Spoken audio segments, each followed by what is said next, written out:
Good morning. আজকাল নতুন একটা রেসিপি নিয়ে আইতে আসছি, তোমাদের সামনে শেয়ার করতেছি। সেটা কি এই দেখো, এখানে রসুন আর কাঁচামরিচ আমি মানে ধুয়ে টুয়া তুলে রাখছি। আর এখানে আছে বরকচু শাক করা সিদ্ধ টিদ্ধ করে নিচ্ছি। সিদ্ধ করানোর পরে মানে এখন হলুদ আর মরিচ দিয়া 5-10 মিনিট রেখে দিতেছি, তাহলে মানে ভাজি করলে কালারটা খুব সুন্দর আসে আর কি। তো সে কারণে আমি একটা বাটির মধ্যে নিয়ে, অনেক গরম, তো হলুদ আর লবণ দিয়ে দিতেছি পরিমাণ মতো। আর মানে সঙ্গে রেখে দিয়েছি পেঁয়াজ আর কাঁচামরিচ দিয়ে আমি কাটতে নিয়েছি। এই দেখো এখন কালার কেমন আসছে, কালারটা খুব সুন্দর।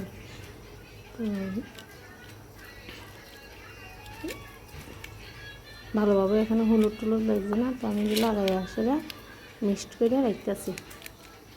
সকালবেলার অনেক আজকে কাজ আসছিল, অনেক কাজ। আজকে কী করলাম তোমাদের একটা পুরো ভিডিওর মাধ্যমে শেয়ার করতেছি। সকালে শুরু কাজ, এখানে ফাটা আছে, ফাটাটা ভালোভাবে দিয়ে নিতেছি। কারণ এখানে একটু বাটা করুন, আমার মিক্সারটা কিছুদিন আগে নষ্ট হয়ে গেছিলো। তো ফাটাটা ভালোভাবে ধুয়ে নিচ্ছি, এই ধুয়ে নিতেছি। দেখো এখন একদম পরিষ্কার হয়ে গেছে।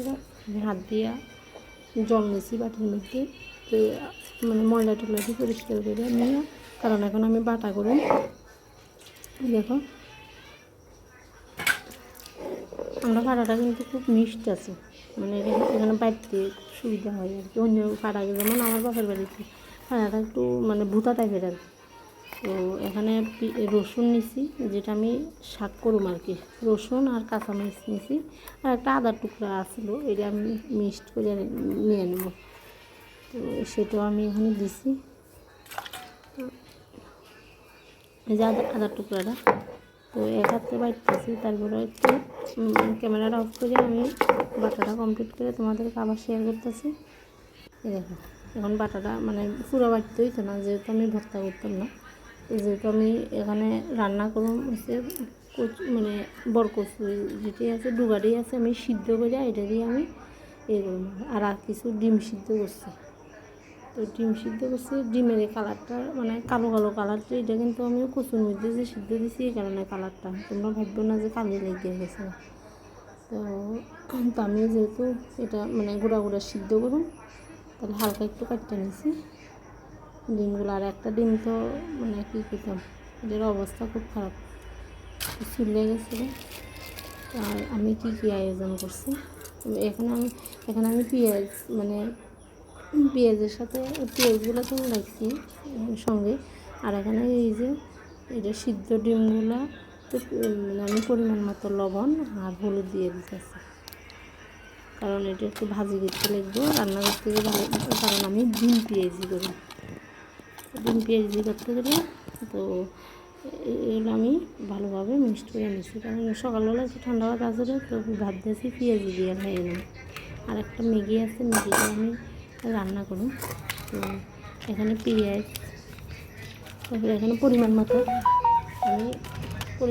এখানে মানে ডিম পেঁয়াজি করার লাগে জিরা, ধনিয়া, মরিচ, হলুদ মানে প্রত্যেকটা পরিমাণ মতো রেখে দিয়েছি আর কি একটা বাটির মধ্যে, যাতে আমার রান্না করতে তাড়াতাড়ি হয়। কারণ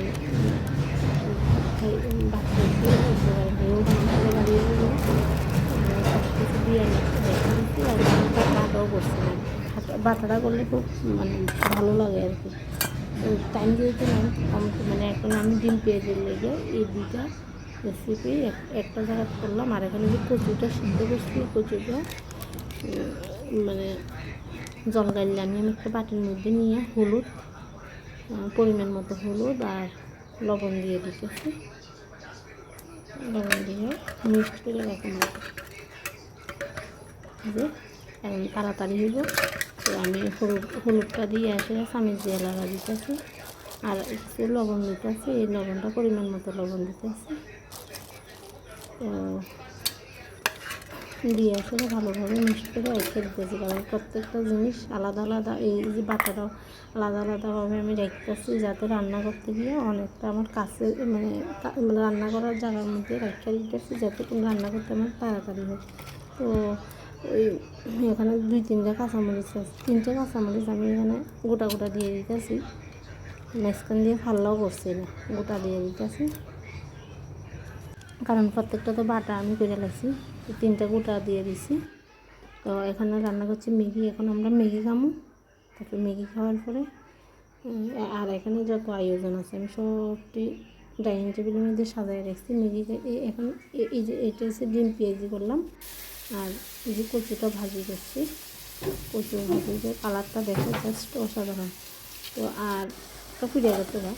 আর এখানে যে কচুটা রান্না করতে আছে পুরোটা ভিডিও দেওয়া সম্ভব না, অনেকটা টাইম লাগবে। তো এই পর্যন্ত টাটা।